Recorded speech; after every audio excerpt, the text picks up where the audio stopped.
Hey you fam, I'm back with another devlog for Project Wanderer, and believe it or not, it's been 2 years since I first started working on this project, and I just want to take a moment to look back on my progress so far. Over the 2 years, the project has been through a lot. It started out as a basic prototype, then turned to something promising but completely flopped because of an overambitious goal. And with the reboot at the start of the year, the project has been progressing smoothly. Until recently, I totally forgot what Project Wanderer was supposed to be. Project Wanderer is an action game, but where's the action? I've been looking at my old devlogs and I realized that I've been focusing a lot on the technicality of my system, specifically with AI and my game design concepts, with my biggest oversight being the parkour system.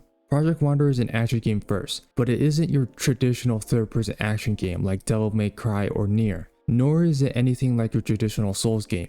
I feel like Project Wanderer is in that gray area that we have started to see recently with action Souls-like games, such as Stellar Blade and Kazan the First Berserker. And I believe that this hazy area really took off with the debate about whether Sekiro is a Souls-like or not.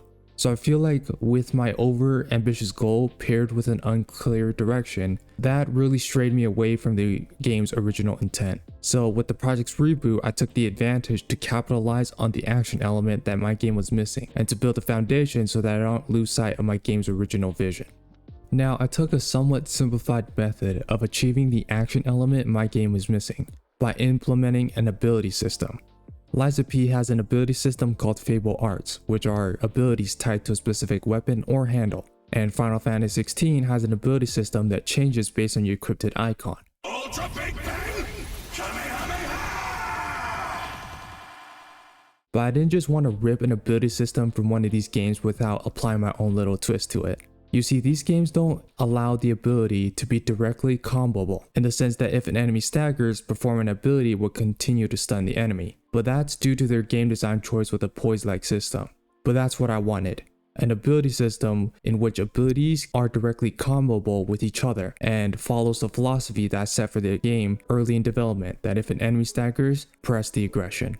Now, implementing a system like this wasn't super hard, thanks to the fact that Unreal Engine has blessed us with the gameplay ability system. For those of you who are unfamiliar, the gameplay ability system was once the most sought after system that every developer wanted in their game. Nowadays, it's motion matching, but the hype around that has started to die down. As the name suggests, it's a gameplay ability framework that functions around gameplay tags. It has everything you need to build a game with. Ability cooldown, stats, states, etc. But I didn't really need any of that, but the feature that led me to the gameplay ability system was the ability to code each individual ability separately and independently in blueprints. Since my game is primarily coded in C++, I didn't want to code anything super complex that requires meticulous adjustments, since that could take hours to perfect. Thankfully, compiling your code in blueprints is quick, and with the fact that abilities are independent, it does not require too many functions to be coded outside of the ability itself. So with that, my ability system is working, so enjoy the work in progress.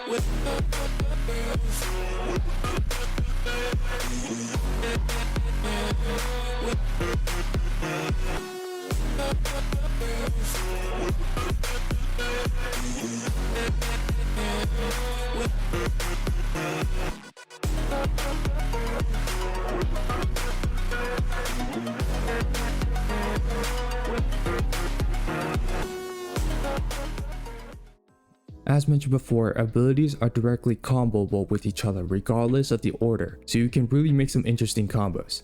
There are some instances where you can combo into an ability, but there is no guarantee that the ability will land. So unlike traditional hack and slash games where combos are created through input sequences, Project Wanderer combos are created through the use of abilities and the sequence in which you activate them in. They just need to meet an activation condition, and after that, the blueprint code handles the rest. Pretty neat stuff. Now, the blueprints for these abilities look very large, and that is to be expected as some of the abilities have special properties.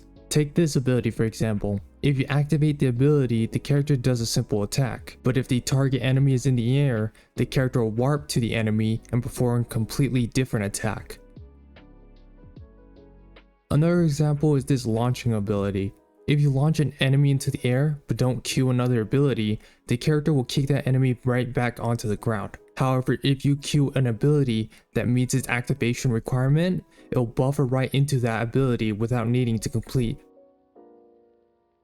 The best part of the gameplay ability system is that it's not just for the player, it works just as well for enemies as well. Since certain abilities require a unique response from enemies, I can code that functionality into a separate gameplay ability, then give that ability to the enemy. This solves one of the biggest issues I faced when working on my old project, the fact that I was way too focused on making a one solution fit all system. Now all of this sounds great, but everything comes with a downside.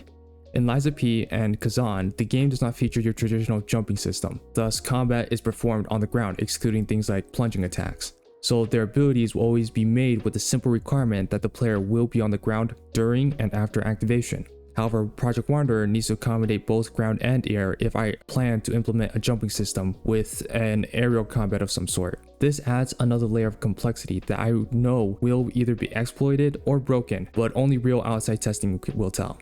Furthermore, yes, there are more issues to consider. Gameplay abilities do not allow for update functions like the tick or timelines, meaning that if I need to adjust the character's position, I cannot do so in blueprints. I have to use motion warping.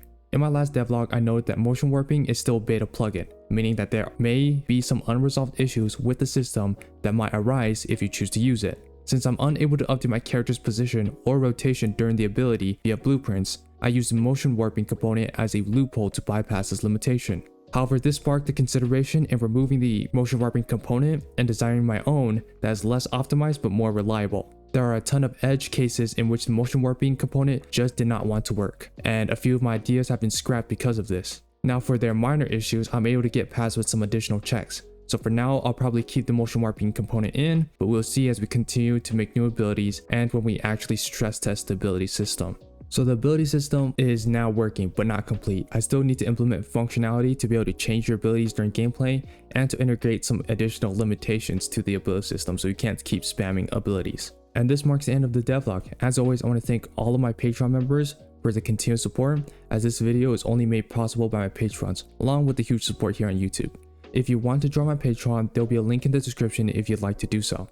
Now, one thing I've learned with my 2 years on this project is that if I stick on working on one system for too long, I'll lose a ton of motivation. So my new method of handling this is to implement the system and leave all the boring stuff for later, while I work on the next thing, which is